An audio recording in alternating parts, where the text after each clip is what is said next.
Hello everyone. तो एक बार फिर आप सभी का स्वागत है। तो आज हम लोग कवर करेंगे जीके सामान्य ज्ञान का मॉडल सेट 1 और इसमें मैं आपको कवर कराऊंगा 5 सब्जेक्ट के अलग अलग क्वेश्चंस। यानी कि पहले हम लोग एनवायरनमेंट के 15 क्वेश्चंस कवर करेंगे, फिर हम लोग हिस्ट्री के 15 क्वेश्चंस कवर करेंगे, फिर पॉलिटी के 15 क्वेश्चंस कवर करेंगे, फिर साइंस के 15 क्वेश्चंस कवर करेंगे, फिर जियोग्राफी के 15 क्वेश्चंस को कवर करेंगे, जो कि मैं आपको सब्जेक्ट वाइज क्वेश्चंस को कवर कराऊंगा।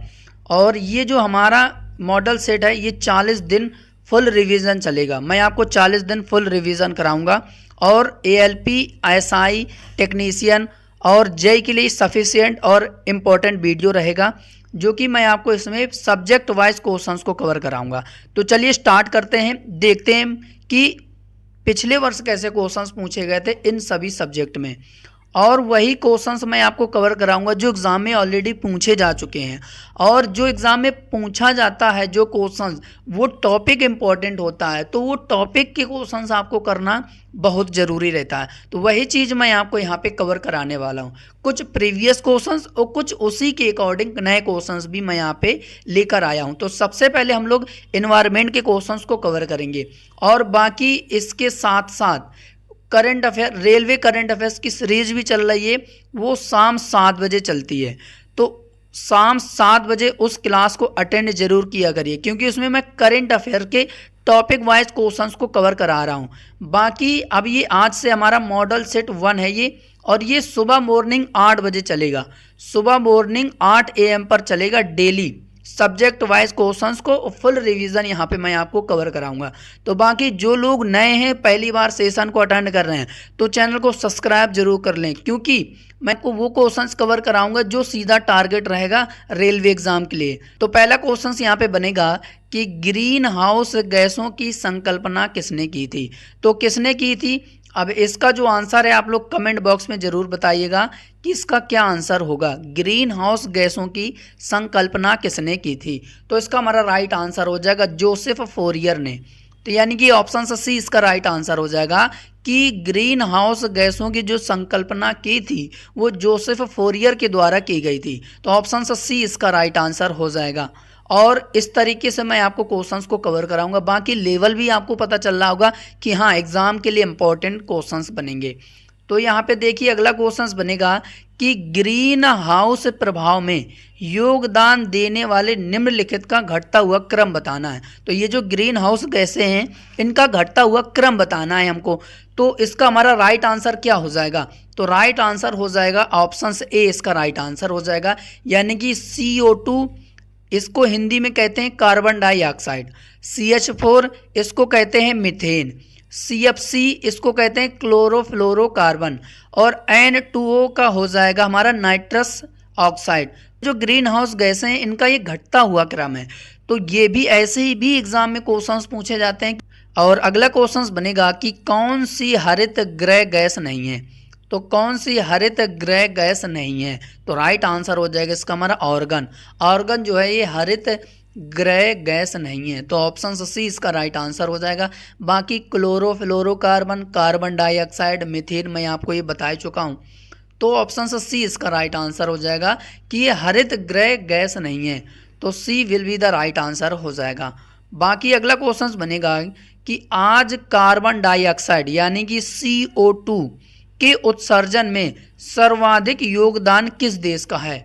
देख लेना, एग्जाम में ना पूछा जाए तब बताना, और एग्जाम में 101% पूछा जाएगा। राइट आंसर हो जाएगा चीन। ऑप्शन ए इसका राइट आंसर हो जाएगा कि CO2 यानी कि कार्बन डाइऑक्साइड के उत्सर्जन में सर्वाधिक योगदान चीन देश का है। तो चीन इसका राइट आंसर हो जाएगा।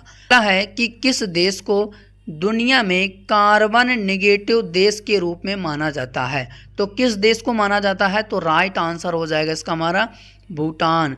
भूटान इसका राइट आंसर हो जाएगा। C option will be the right answer हो जाएगा। बाद अगला है, अब ये स्टेटमेंट वाले क्वेश्चंस हैं। इसमें बताना है कि जैव वानिकी के संबंध में कौन सा स्टेटमेंट है, कौन सा कथन है जो कि सही सटीक बैठ रहा है। अब ये 3 स्टेटमेंट दिए गए हैं।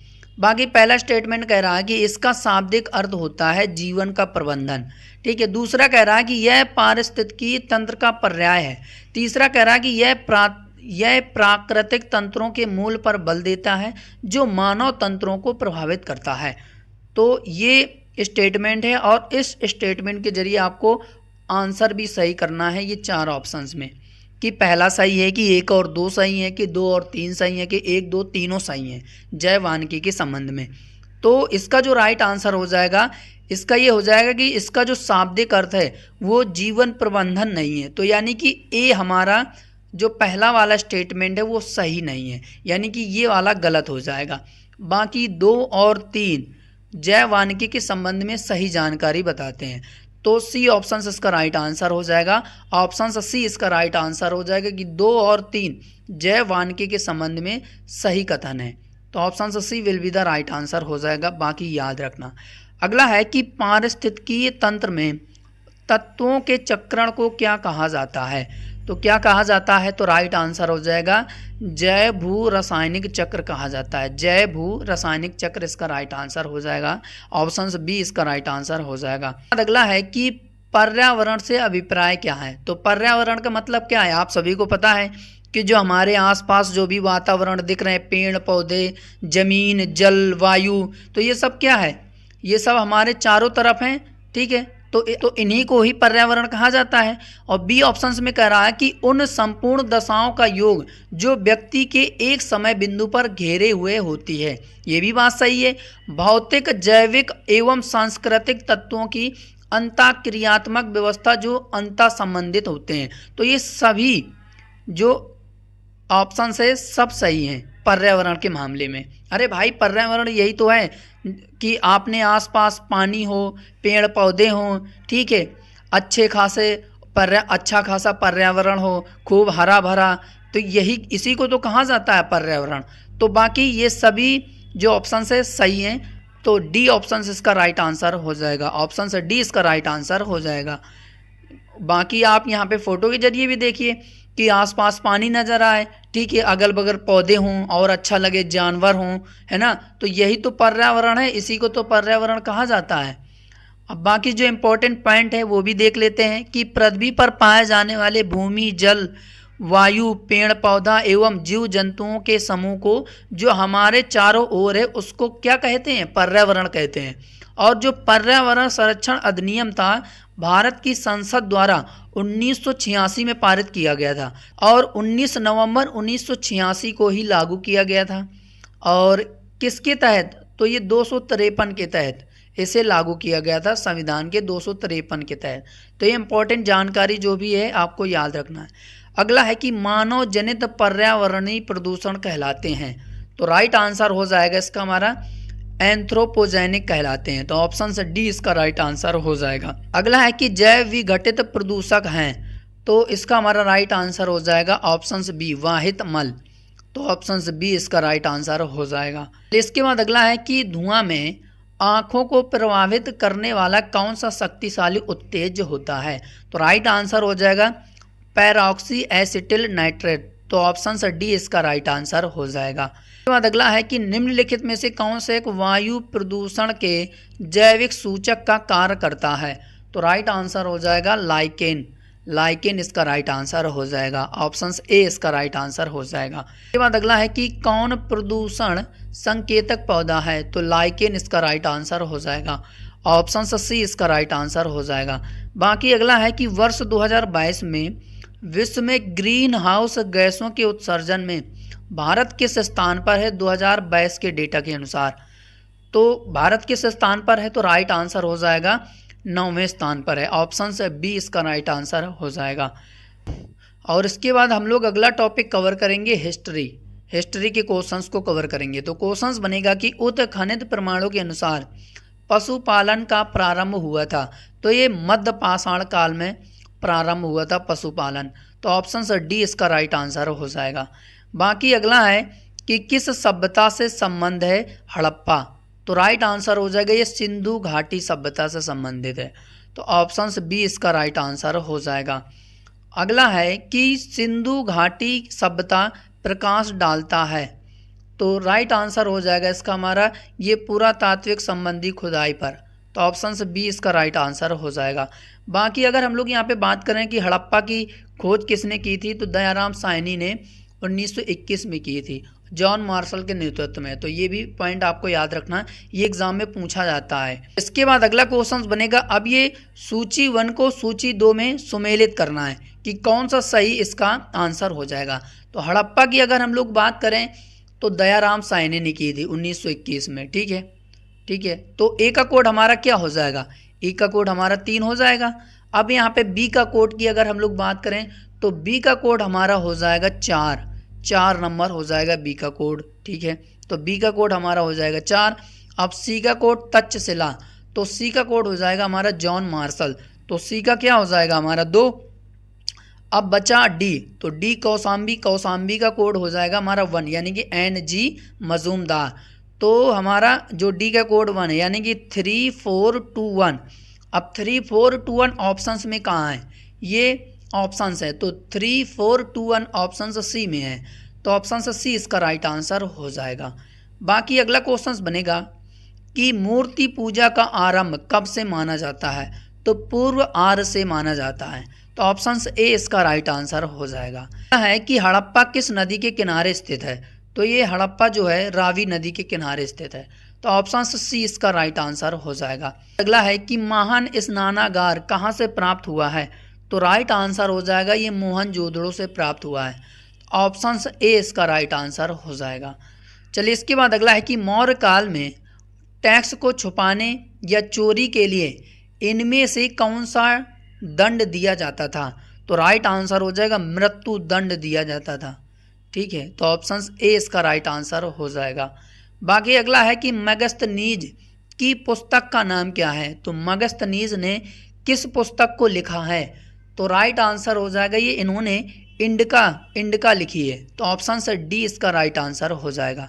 अब आ जाते हैं पॉलिटी पर। क्वेश्चन बनेगा कि 26 जनवरी 1950 को भारत की वास्तविक संवैधानिक स्थिति क्या थी, तो राइट आंसर हो जाएगा संपूर्ण प्रभुत्व संपन्न लोकतांत्रिक गणराज्य, ऑप्शन से बी इसका राइट आंसर हो जाएगा। अगला है कि भारतीय संविधान की प्रस्तावना में समाजवादी शब्द किस संशोधन के तहत जोड़ा गया, तो राइट आंसर हो जाएगा 42वें संविधान संशोधन के तहत, तो ऑप्शन से ए इसका राइट आंसर हो जाएगा। अगला है कि कौन सा 42वें संविधान संशोधन के माध्यम भारत के संविधान की प्रस्तावना में जोड़े गए थे, कौन से शब्द, तो राइट आंसर हो जाएगा इसका हमारा समाजवाद पंथ निरपेक्ष, ऑप्शन से सी इसका राइट आंसर हो जाएगा। अगला है कि भारतीय संविधान की प्रस्तावना में धर्मनिरपेक्ष व समाजवादी शब्द जोड़े गए थे, तो ये 42वें संविधान संशोधन द्वारा, ऑप्शन सी इसका राइट आंसर हो जाएगा। इसके बाद अगला है कि कौन भारत को धर्मनिरपेक्ष राज्य वर्णित करता है, तो संविधान की प्रस्तावना को, तो ऑप्शन से बी इसका राइट आंसर हो जाएगा।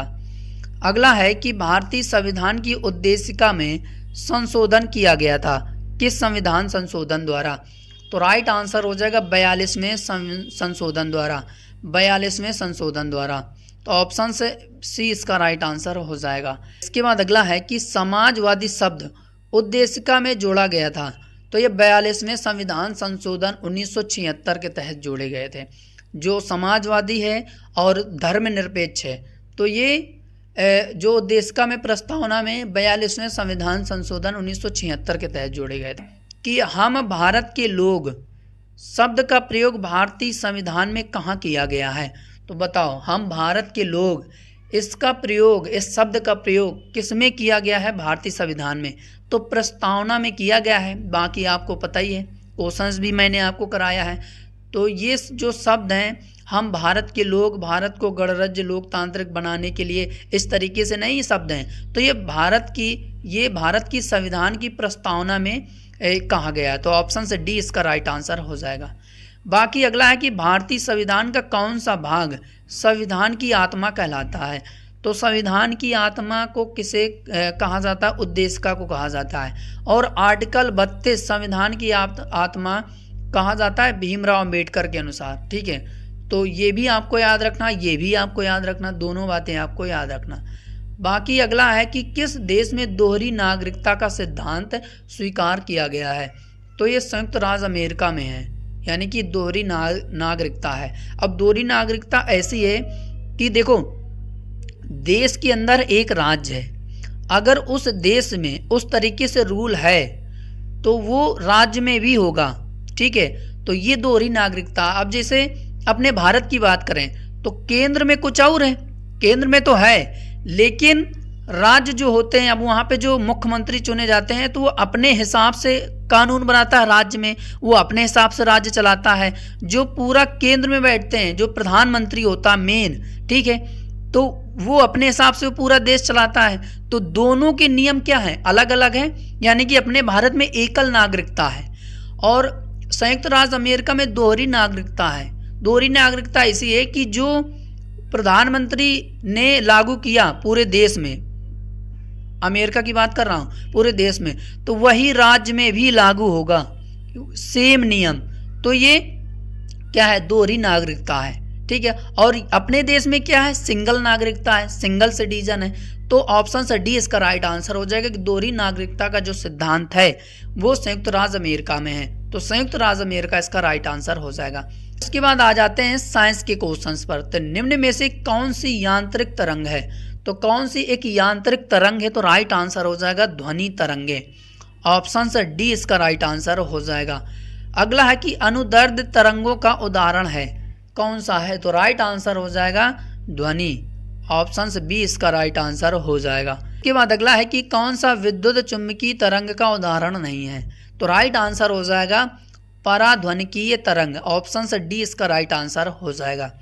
बाकी अगला है कि रेडियो तरंगे पृथ्वी की किस सतह से परिवर्तित करती हैं, तो राइट आंसर हो जाएगा ये आयन मंडल से प्रसारित होती हैं, जो भी रेडियो तरंगे होती हैं। तो ऑप्शन से बी इसका राइट आंसर हो जाएगा। उसके बाद अगला है कि बेतार के तार का संपर्क पृथ्वी के धरातल को परावर्तित किया जाता है, किसके द्वारा, तो आइनोस्फीयर के द्वारा।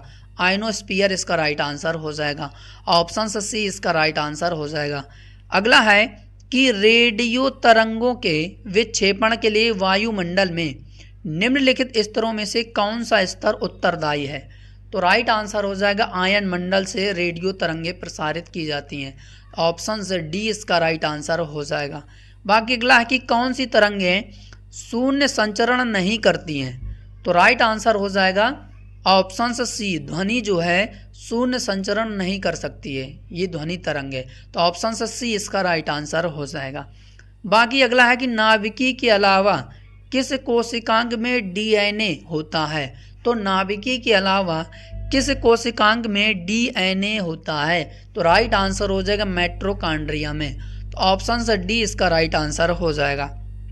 अगला है कि सौर ऊर्जा एटीपी में बदलती है, तो राइट आंसर हो जाएगा इसका हमारा ये है तो क्लोरोप्लास्ट में। तो ऑप्शन से बी इसका राइट आंसर हो जाएगा। बाकी अगला है कि मानव शरीर की कोशिकाओं में पाए जाने वाले गुणसूत्रों की संख्या होती है, तो कितने जोड़ी, तो राइट आंसर हो जाएगा 23 जोड़ी। ऑप्शन से सी इसका राइट आंसर हो जाएगा। अगला है कि जैव कोशिका का कौन सा भाग पावर हाउस कहलाता है, तो कौन सा भाग है जो कि पावर हाउस कहलाता है, तो ये माइटोकॉन्ड्रिया कहलाता है। तो ऑप्शन से सी इसका राइट आंसर हो जाएगा। बाकी अगला है कि मेंडल के आनुवांशिकता के सिद्धांत किस पर आधारित है, तो राइट आंसर हो जाएगा ये लैंगिक जनन पर आधारित है। तो ऑप्शन से सी इसका राइट आंसर हो जाएगा। अब इसके बाद आ जाते हैं जियोग्राफी पर। तो क्वेश्चंस बनेगा कि इंद्रधनुषी क्रांति का संबंध किससे है, तो राइट आंसर हो जाएगा हरित क्रांति से, श्वेत क्रांति से और नीली क्रांति से है इंद्रधनुषी क्रांति का संबंध। तो ऑप्शन से D will be the right answer हो जाएगा। उपर्युक्त सभी इसके राइट आंसर हो जाएगा। बाकी अगला है कि गुलाबी क्रांति का संबंध किससे है, तो गुलाबी क्रांति का संबंध किससे है, तो राइट आंसर हो जाएगा ये प्याज से है। तो प्याज इसका राइट आंसर हो जाएगा। तो प्याज ऑप्शन से डी में है, तो डी ऑप्शन से इसका राइट आंसर हो जाएगा। अगला है कि भारत का सबसे बड़ा कपास उत्पादक राज्य कौन सा है, तो कौन सा है कपास उत्पादक राज्य, तो राइट आंसर हो जाएगा महाराष्ट्र। महाराष्ट्र इसका राइट आंसर हो जाएगा। बाकी अगला है कि भारत के किन राज्यों में गन्ना जो है सबसे ज़्यादा पैदा होता है, तो राइट आंसर हो जाएगा, सबसे ज़्यादा तो उत्तर प्रदेश में होता है, इसके बाद बिहार में होता है। ठीक है, चीनी का कटोरा इसी को तो कहा जाता है उत्तर प्रदेश को। तो गन्ना की जो पैदावारी होती है उत्तर प्रदेश में ज़्यादा होती है, बाकी बिहार में भी होती है। तो ऑप्शन ए इसका राइट आंसर हो जाएगा। अगला है कि राष्ट्रीय बागवानी परिषद बोर्ड की स्थापना हुई थी, तो कब हुई थी? तो राइट आंसर हो जाएगा, ये हुई थी 1984 में।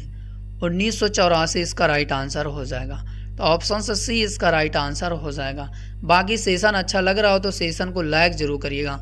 आपका बस इतना काम है कि आप लाइक करते जाइए, चैनल को सब्सक्राइब करते जाइए जो भी नए जुड़ रहे हैं। बाकी मैं आपको ऐसा कंटेंट, ऐसा रिवीजन कराऊंगा एग्जाम के लिए रेलवे के, बस आप बने रहिए सेशन में। मैं आपको तगड़ा रिवीजन कराऊंगा, फुल रिवीजन हर एक सब्जेक्ट वाइज क्वेश्चंस का। और शाम 7 बजे रेलवे करंट अफेयर्स की सीरीज भी चल रही है, तो शाम 7 बजे उसको ज्वाइन करना ना भूलें, क्योंकि उसमें मैं टॉपिक वाइज करंट अफेयर्स के क्वेश्चंस को कवर करा रहा हूँ।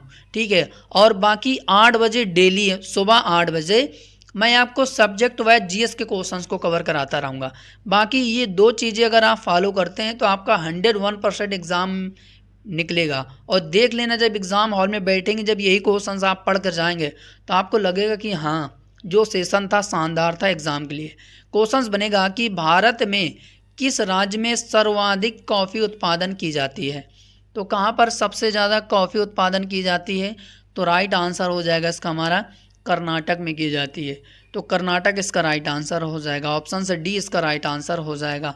अगला है कि ग्रीन गोल्ड किसकी किस्म है? तो ग्रीन गोल्ड किसको कहा जाता है भैया? तो ये चाय को कहा जाता है।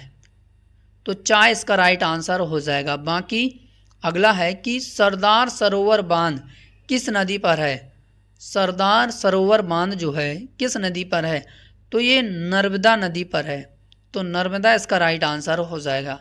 अगला है कि कौन सी नदी सरदार सरोवर परियोजना से संबंधित है?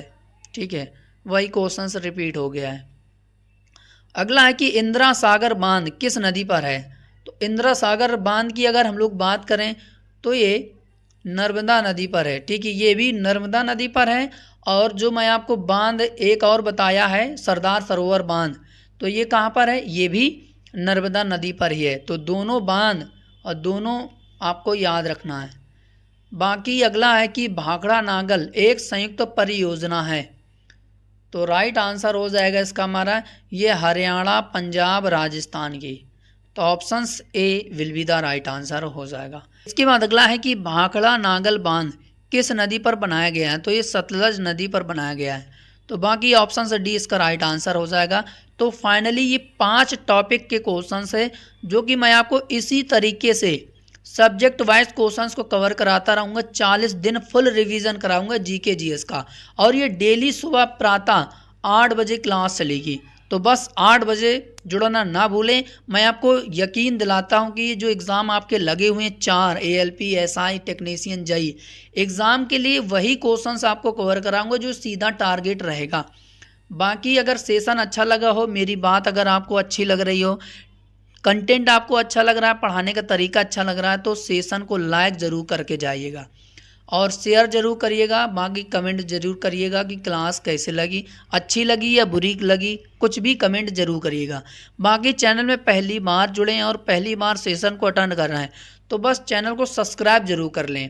बाकी मिलते हैं और इसी तरीके से मैं आपको फुल रिवीजन रेलवे के लिए बेहतर धुआंधार तरीके से कराता रहूँगा। तो आज के लिए इतना ही, तब तक के लिए जय हिंद, जय भारत, वंदे मातरम।